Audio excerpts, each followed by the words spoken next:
Alrighty, great. So I'm gonna turn it over to Adam and then take any questions and let Patty say or anyone else say anything they want, and then we'll get out of here. Go ahead, Adam. Take it over, please. Thanks, Alex. Hey, everyone. It's nice to see you all or meet you all. I'm Adam Pabers. I work at the Washington County Health Department and doing all kinds of different things with COVID. Since COVID, earlier today, I was working a really big drive-through, awesome pop-up vaccine clinic, COVID vaccine clinic at Ypsi High School, which was great. We vaccinated almost 700 people. It was amazing. So lots of good work being done. I'm so grateful that you all are here, that we can work together, because there's a really exciting effort going on right now. And forgive me, I'm gonna time myself and kind of move fast, but I do have some slides that I think might help a little bit that I'm gonna walk through. Alex, do you know if I can share screen? Let me see if I can. Oh, Alex, I'm right with you. Yeah, okay. I'm right with you. I'm gonna make you a host. Yeah, one moment here. Doo-doo.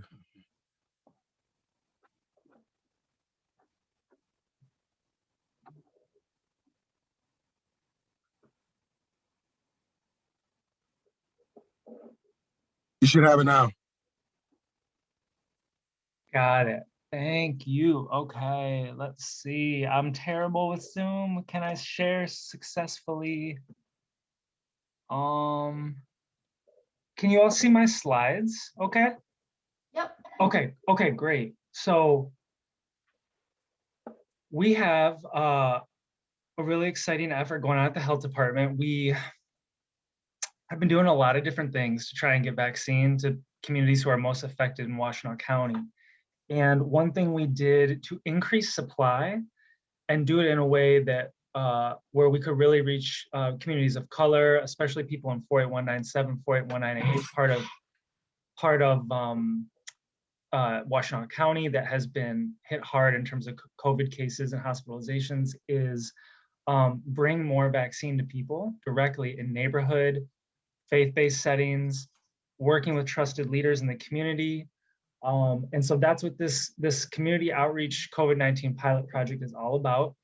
What this basically was an application that our health officer put to the state about 2 weeks ago.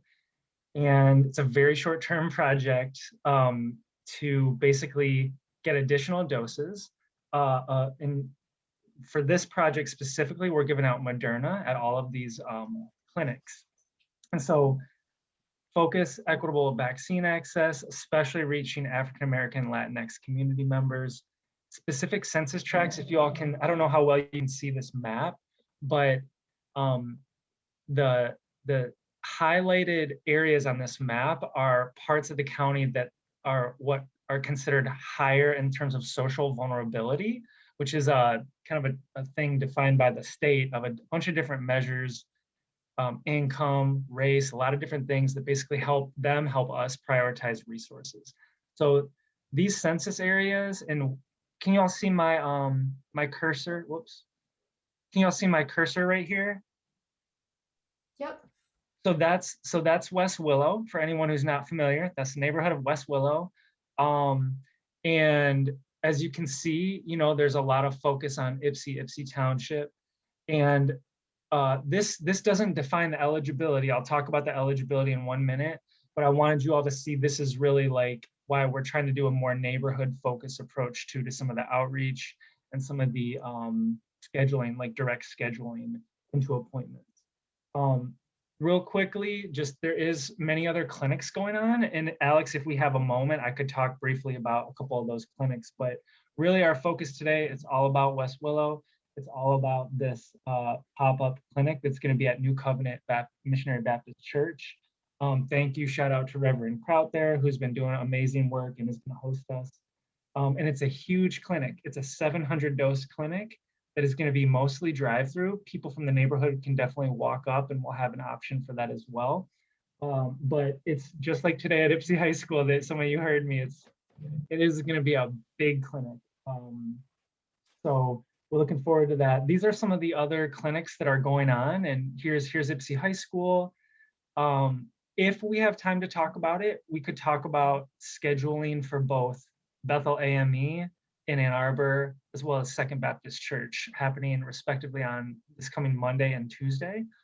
So I'll just say right now, if during the outreach you come across folks who are like, I can't make that Wednesday clinic, is there something earlier? Or I have family members in, these other eligible zip codes, like 48105, for example, is one of the other ones.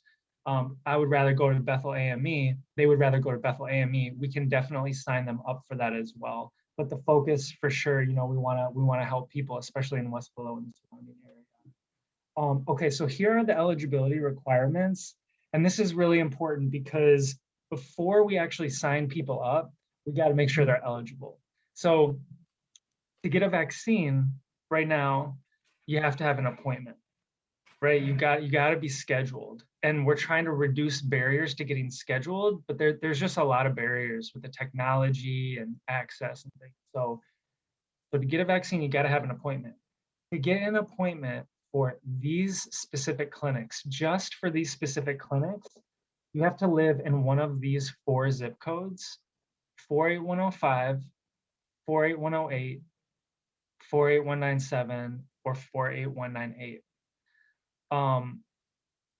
If you talk to someone who lives in like 48103 and they really want vaccine, we can talk about ways to help them. There might be a way we can get them into this pilot, but really this is like what's being marketed, what's being pushed out to community is these 4 zip codes. So that's the first thing to check. And then obviously everyone in West Willow is 48198.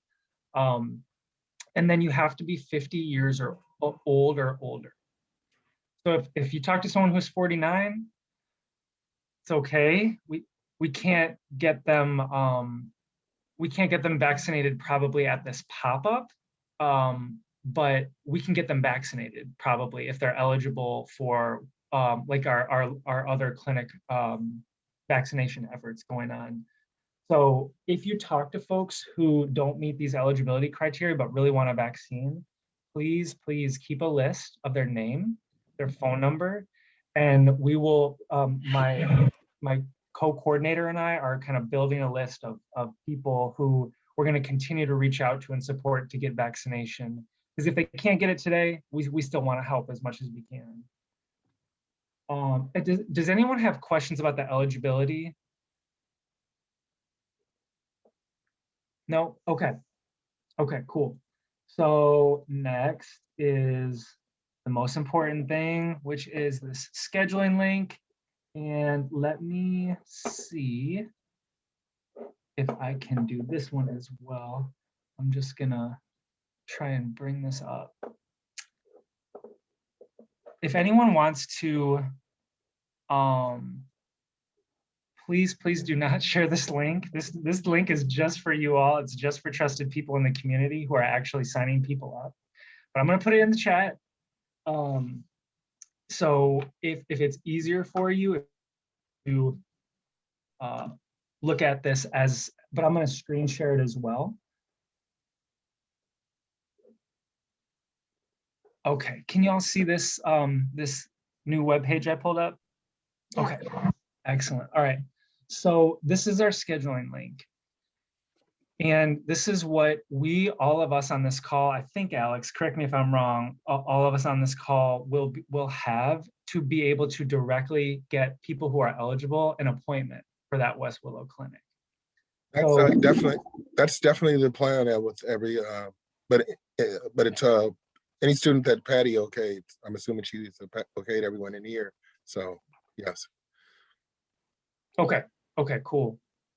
So this is the link, and how it's set out in terms of the scheduling is in these 5-minute blocks.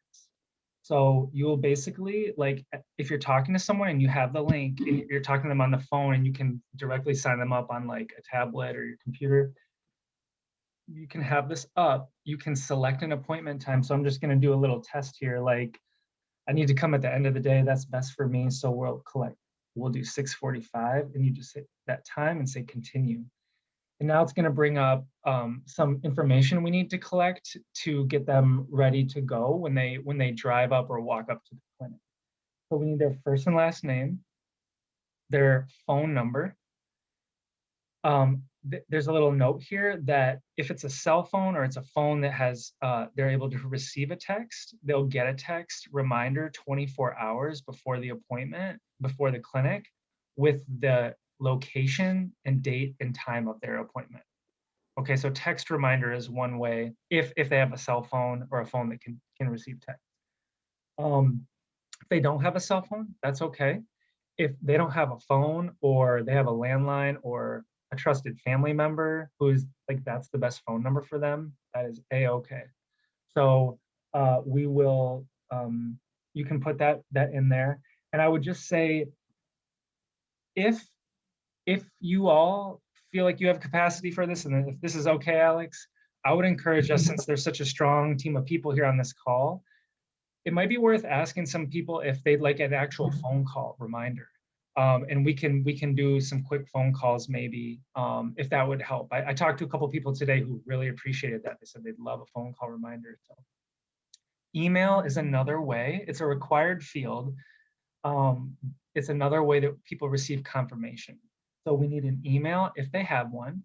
Again, if they don't, it can be one of a trusted family member or a friend who might receive that. This is where their confirmation of their appointment is going to go, as well as an appointment reminder 24 hours before. If there's no email, don't worry about it. Don't want to plug anything in there, but you have to because it's required. You can put, and here, I'll put this in the chat. You can put kind of a placeholder email that this is what we've been using. health@washtenaw.org as kind of a placeholder. That's what we've been using for everyone in our mass vaccinations who they don't have an email. Email's not going to work. Okay, so then this is really important for the intake form at the actual clinic. This is what we're going to use to populate. So we need to know their full legal name, no nickname. So if they go by Johnny, it's John, but they go by Johnny, we need John.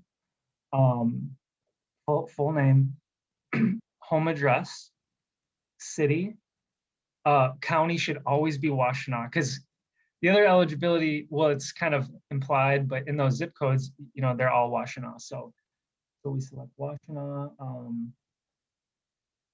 Michigan, zip code, date of birth. And then these other fields here are, these demographic fields, race, ethnicity, and gender are not required. They're definitely important and helpful if people are okay, feel comfortable answering those, how they identify in terms of their race. There's a list. Ethnicity is, for this form, it's just defined by Hispanic or Latino or not. And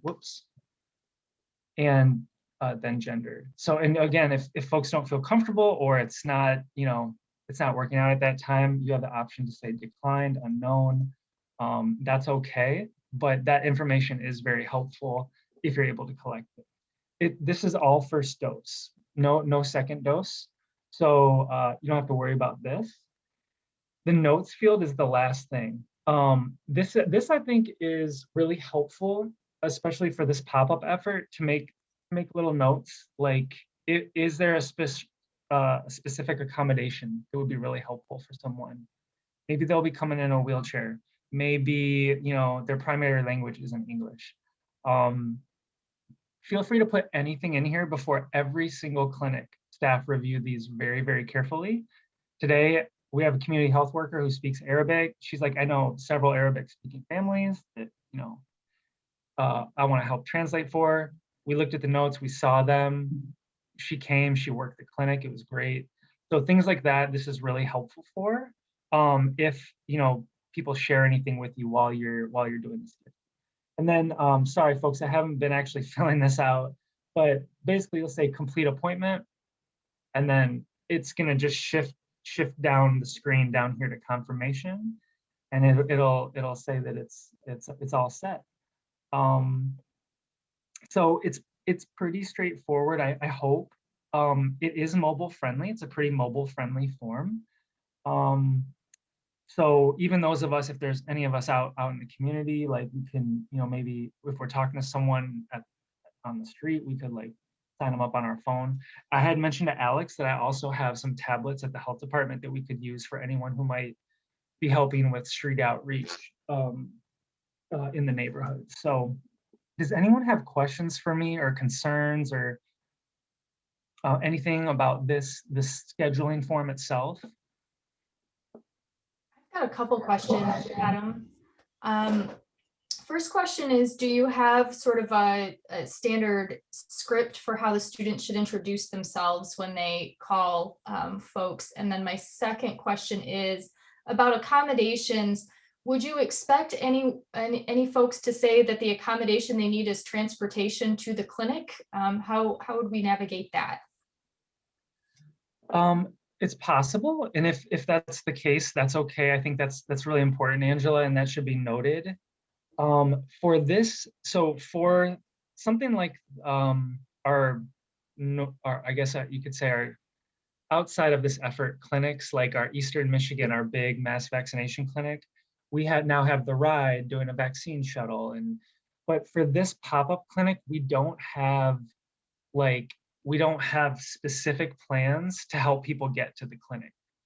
I still think it's important to note it if it comes up, because we can work with Reverend Kraut maybe to use like vans from the church. We could give bus tokens. We could maybe even talk about doing a flex ride to the clinic. But I don't want you all to have to worry about that. I think what I would do is I would just note it. Just note it that there's a transportation need, and staff will make sure to follow up and work on that. Because again, we don't have any like kind of system in place for this specific pop-up clinic for that. And we'll get with the client and see if we can work that out. And I'm sorry, Adam, I was gonna say, please definitely do note it, because later this evening, I'll be talking to another group of volunteers, and I know that there's some that's available for transportation. And West Willow's fairly small, but if someone needs a ride, there'll be availability. So yes, please definitely note it. And Angela, you had another really, whoops. I did. My first question was about just an introductory script for the students to go from.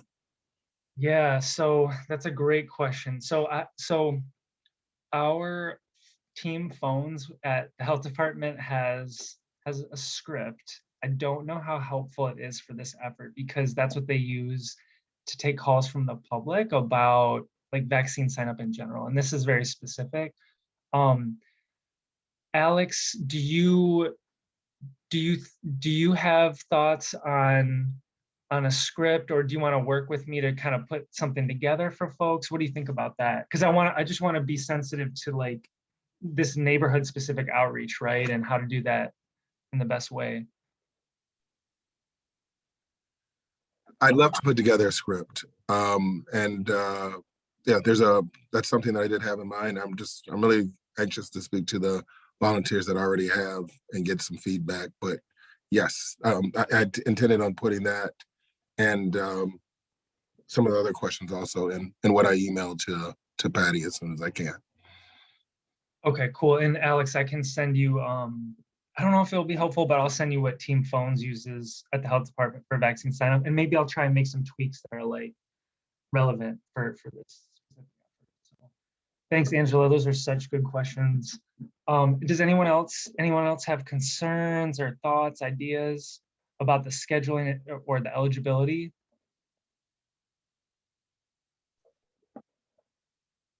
Well, that seems pretty straightforward, at least the scheduling part and the eligibility. Okay, cool. So, Alex, I'm sorry I'm a little over, but I just got one more slide, I think. Take your time, Adam. Okay. So the last thing I wanted to share is just if folks have questions about like what is this clinic, what can I do to prepare, what can I expect? These are some helpful reminders. This is a drive-through, primarily a drive-through clinic. And we just experienced our first drive-through clinic today that was very big like this one, and we got a lot of lessons to incorporate. But we want people to arrive at their scheduled time. All day today, we had people coming in half an hour or more early. And to be honest with you all, we had a backup on Packard like the entire day. It was really rough. We're gonna have support for traffic in case that happens, but I would just encourage people to arrive at their scheduled time. If people are late, if people are early, they'll still get their shot, no problem. But that's important. Any form of some kind of identification to help verify just pretty much their name and date of birth. No one will be turned away for not having an ID. But this is very helpful to have, especially for such a large clinic. It's 12 appointments every 5 minutes in a church parking lot. So we're really going to need to keep people moving. And often having an ID helps that process, make that process faster. Slides included in the presentation. Oh, for sure. Yep, I can absolutely show the slides. And then there's a great question here about, do you want us to use our own phone numbers, or do you have an alternative phone number for us? Alex, I didn't want to butt in on this. Do you have thoughts about that? I did. I wanted to check with Patty first, and yeah, I wanted to. I know I wasn't sure, Patty, if we did.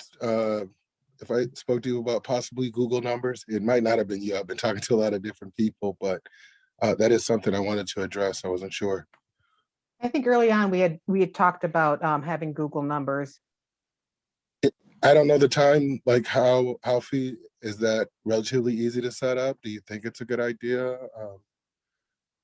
It's generally easy to set up if you don't already have one through people could not do it through their U of M email. They'd have to have a private email, and they can only have one Google number. So if they've already had one, then they can't get another one unless they pay for another one. Is it free initially? Yes. So does it sound, if anyone has privacy concerns or something, if I ask them to get a Google number, and between now and in the morning, I can see if there's something alternate. But yeah, I'd like everyone to, but I don't want anyone to compromise. I guess, Adam, is there on alternative? Do you think of any other alternative besides them using their personal phone or a Google number if they have one?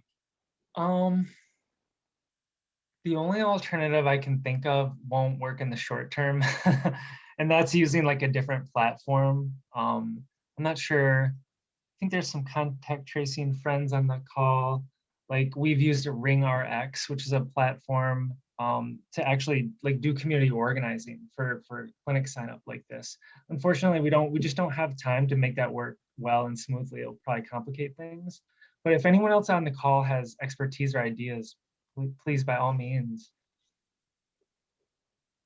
So our students in the contact tracing core use a call center through the university. So it'll come up as kind of a generic university number if they use that. Is that okay, or would you prefer a Google number instead?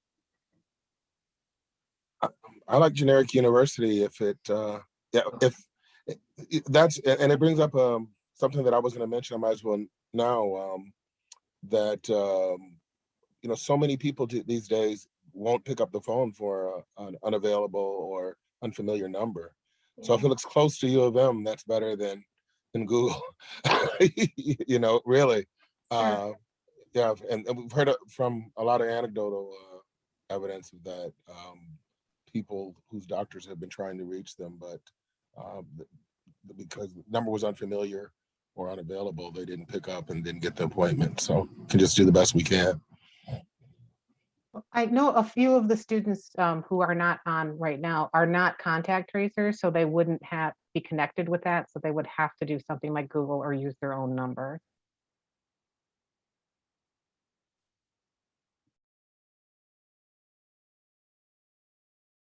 So I could write something up to just for those who are not contact tracers to be able to do that, to instructions on how to get a Google number.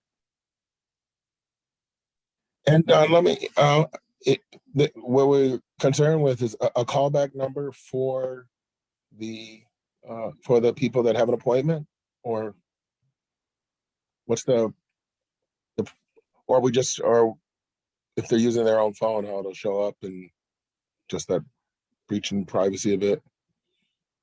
Well, I guess my experience in working, in the community, that if someone won't answer the phone, then they'll continue to call back whoever called them. And if it is a student and it is their personal phone, then somebody could continually call them.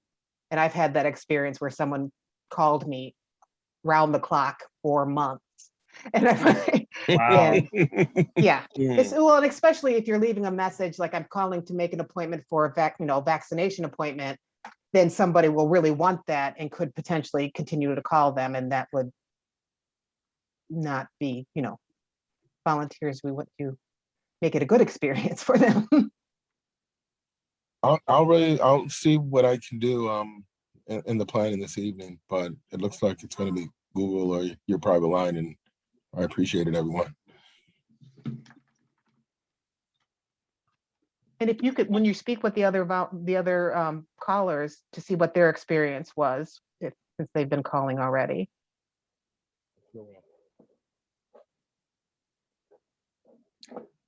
Sounds good. Alex, should I keep moving? Sure. Yes, please.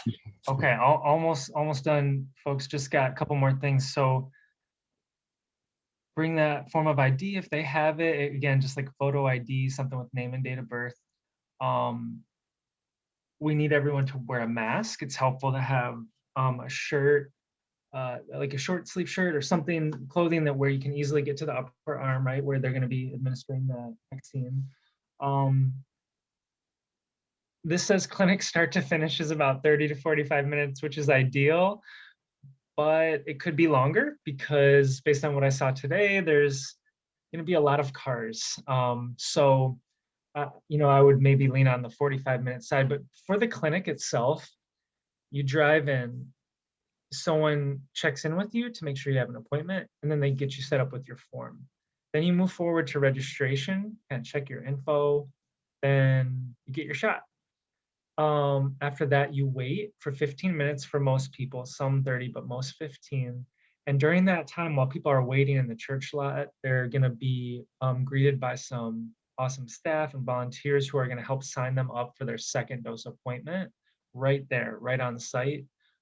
Give them some great information about the vaccine.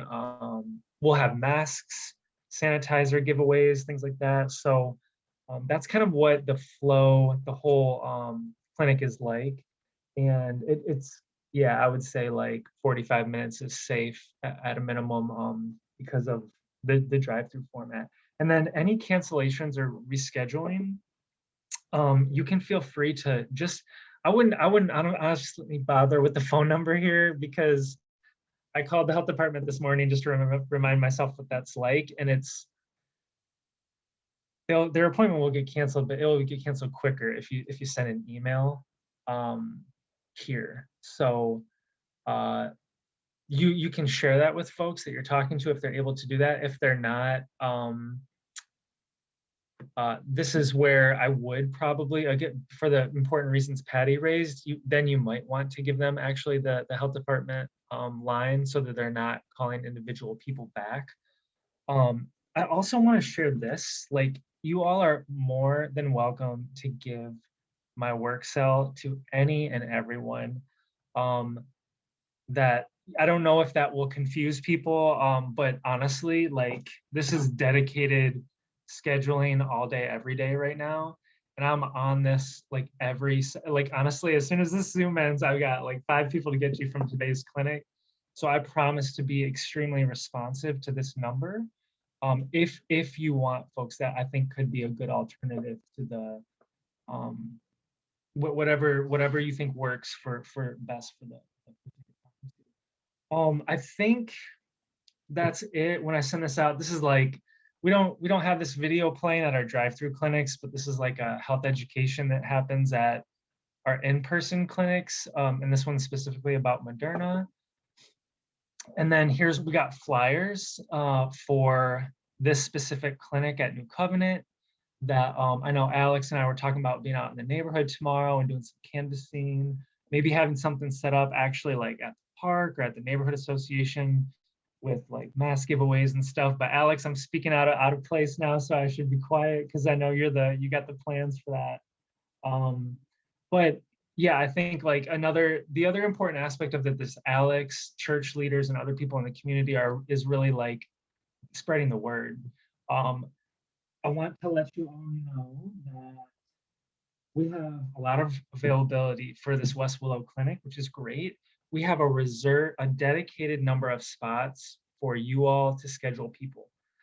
So what we saw happening, the scheduling link was out there a little more broadly to people who have been on the health department's waiting list.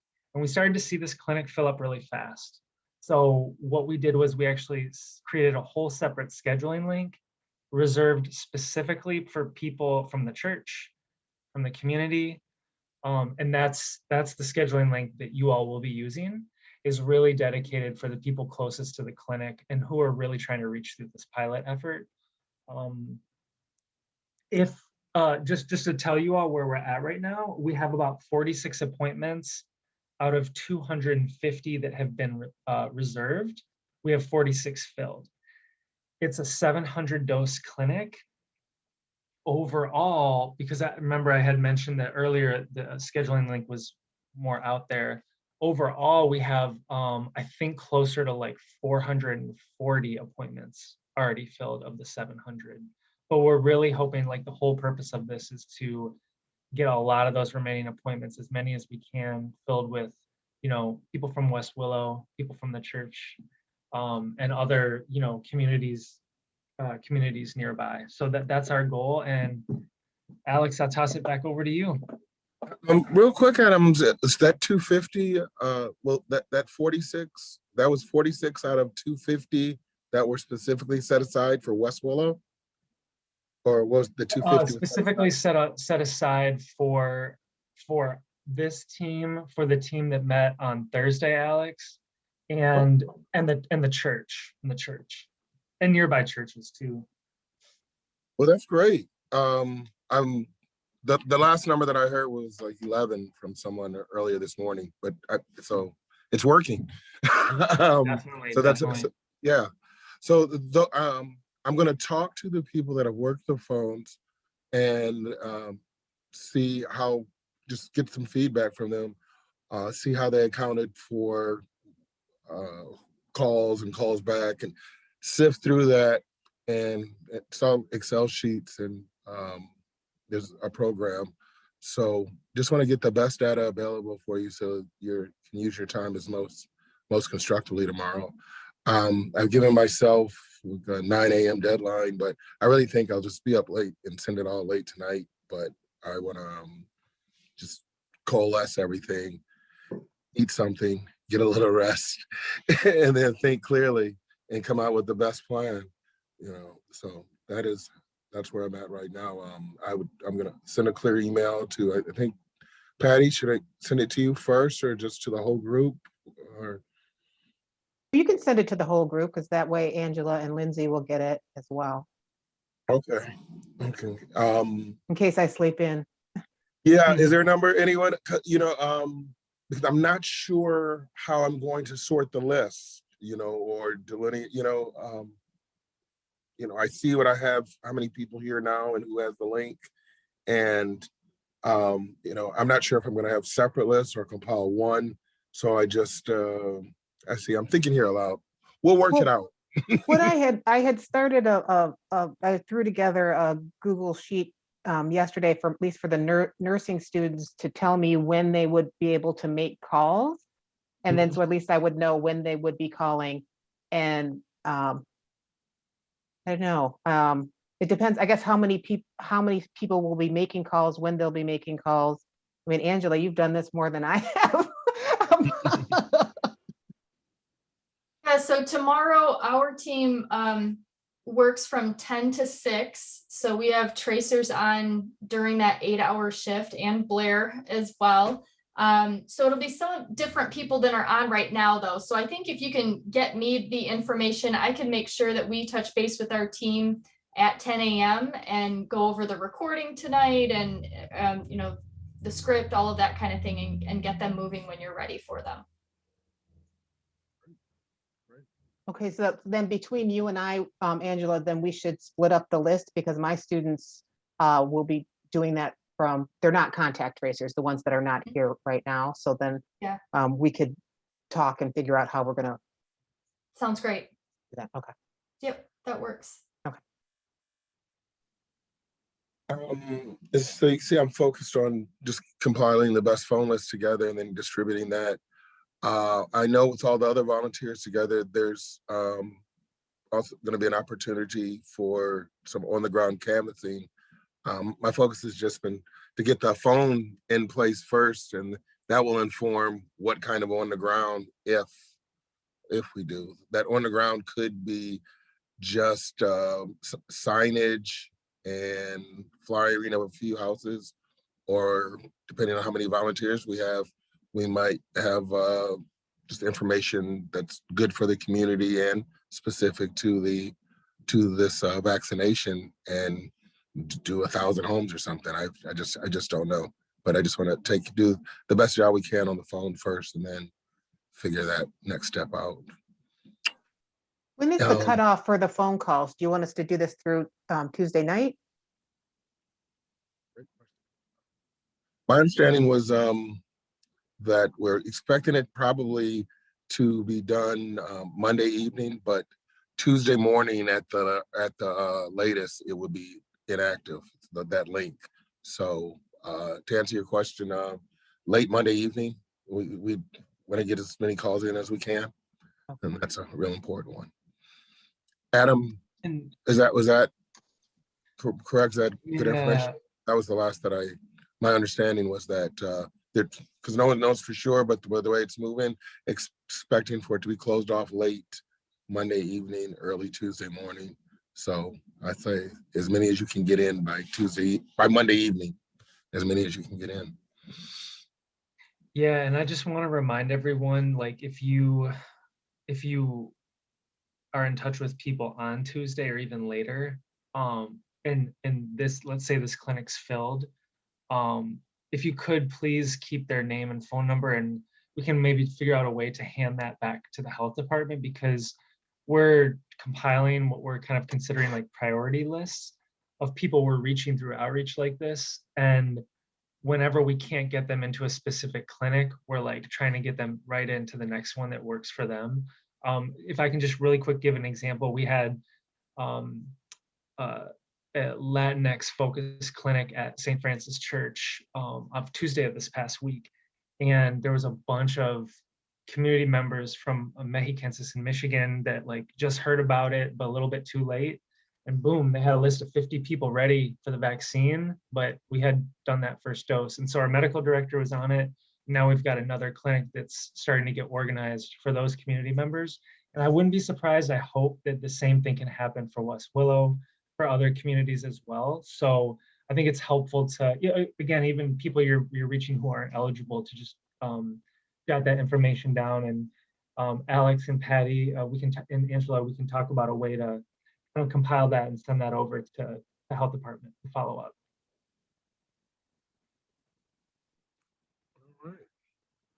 All right. Does anyone have any more questions? Please feel free. Seriously. Well, again, thank you so much. I really, I was West Willow, our area, if you're all familiar with the SVI, it's obviously rated for having high social vulnerability. Some of those factors, and the east of 23, that the average life expectancy is about 63, which is awful. I always known it was awful. I was reading something about Appalachia today, and like Leslie County has one of the poorest counties in Kentucky, right in the middle of Appalachia, per capita income of 10,000, but they have an average life expectancy of 70. So we're doing worse than in some of the worst parts of Appalachia as far as life expectancy. So I just put that out because I really, really appreciate it, everything you guys are doing. And even if you're only booking 2 or 3 appointments in an hour, it's just incredibly appreciated. So thank you all very, very much. And I'll get that email out in the morning. Okay. Thank you, Alex. Thank you. Thanks, Alex. Thanks, everyone. Appreciate y'all. And